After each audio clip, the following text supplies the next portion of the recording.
In this lesson, we're going to do a quick overview of the new Music app. As I mentioned in the last lesson, all the songs that I had in my iTunes library were automatically moved into the new Music app library. So I have all the albums, songs, and playlists that I did in iTunes.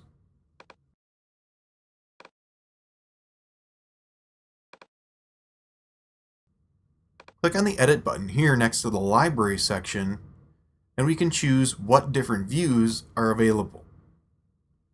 I'll add the genre view, and now I can browse my music collection by genre. Click and drag on these to adjust the order of the library views. Above, we have an Apple Music section.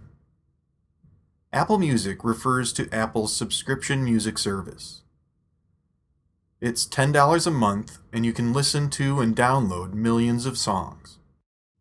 I'm not currently subscribed, so I can only browse what's available on Apple Music, or listen to a variety of internet radio stations, many of which are free and don't require being subscribed to Apple Music. On the one hand, in the wealthier southern part of the city, there are a lot of luxury hotels.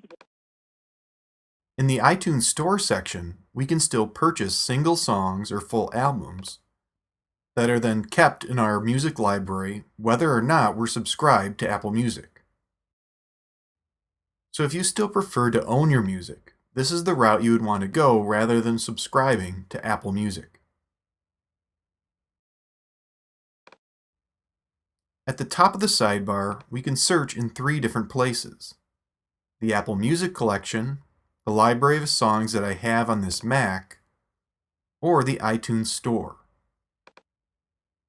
Yes, the contents of Apple Music and the iTunes Store can be somewhat different. Some music tracks won't be available on Apple Music, and some are streaming only, so they won't be available to purchase on the iTunes Store.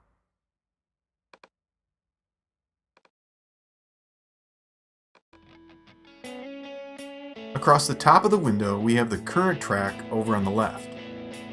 Click this ellipsis here for more options and information. Click on the album artwork here to convert the Music app window to the mini player. Then just close the mini player to return to the main window. Here in the center, we have the typical playback controls. And over to the right is the volume control and the audio output options. If you have any AirPlay speakers on your network, they're going to appear here. Finally, we have a lyrics button, which seems to only work with Apple Music tracks, and an Up Next button, which lets us build a playlist on the fly.